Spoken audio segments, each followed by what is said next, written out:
Today we're going to be talking about the regular use of the electronic collar.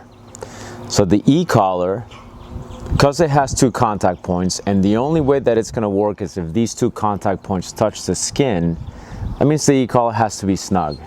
I personally like to have a bungee feature on the collar strap. If you don't have that, that's perfectly okay, but it has to be snug. So if the e-collar is not snug enough, it will not work. If the contact points don't touch the skin, it will not work. So for that to happen, there has to be a little bit of a tight fit to it. It doesn't have to be overly tight that it's choking the dog, but it has to be snug enough that these two contact points are touching the skin the entire time. Now, if you're gonna have the e-collar on your dog throughout the day, which is what I recommend, and a lot of dog trainers recommend this as well, this way you're not having to remember when to put it on, taking it off when you're done, and then what ends up happening that way is the dog learns that the e-collar is the reason you're suddenly so consistent. So to avoid that for the average pet owner, the best option is to have them wear it throughout the day.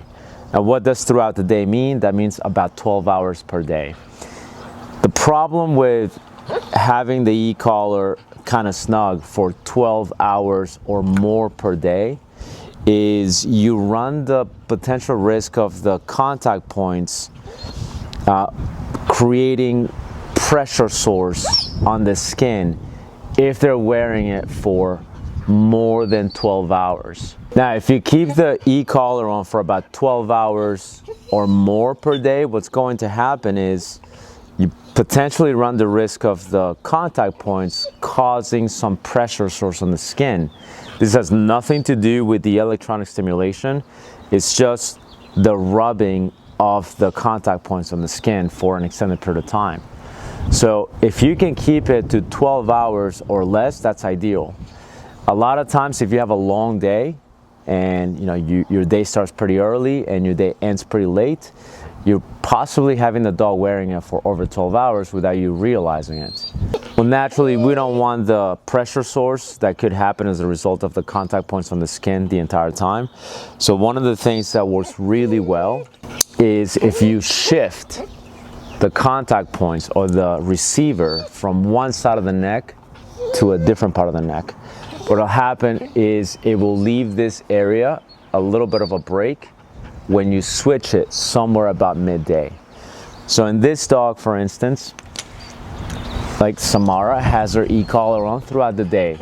We have several dogs, we compete with our dogs, and so we like to have them wear it throughout the day because as we're training, yes, they can do well without the e-collar, but when we do competition stuff, sometimes we use them, and so rather than just putting it on and off, it's easier for us if we just have it on throughout the day, for her at least.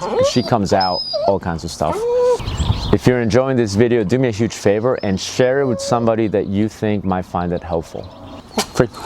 I'm gonna demonstrate with her, Samara, place, what I mean by that. So right now, the receiver is on the right side of her neck, so it's right here. So if I put this on her around 7 a.m., and then my day doesn't end until about 10 p.m., well, now we're pushing the 12-hour mark. So to avoid any potential rubbing of the skin or any potential pressure sore as a result of this being on her neck for over 12 hours, what I can do is in the afternoon, I can grab the receiver and I can just rotate it right to this side. So now if I have a very long day, so my day starts at 6 or 7 in the morning and it doesn't end until 10 or 11 p.m., sometimes later, well, rather than having to keep track on, oh my God, it's been 12 hours, it's been 10 hours, what I can do is in the afternoon, I can just switch it from one side to the other, because then even if I have a very long day, I don't have to worry about the one side of her neck having the contact points on her for over 12 hours. This way I can do maybe about 6 hours or 7 hours here, and then the remaining of the day could be on the other side.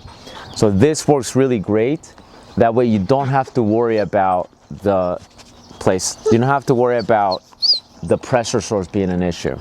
Because although it doesn't happen very often, sometimes it can happen.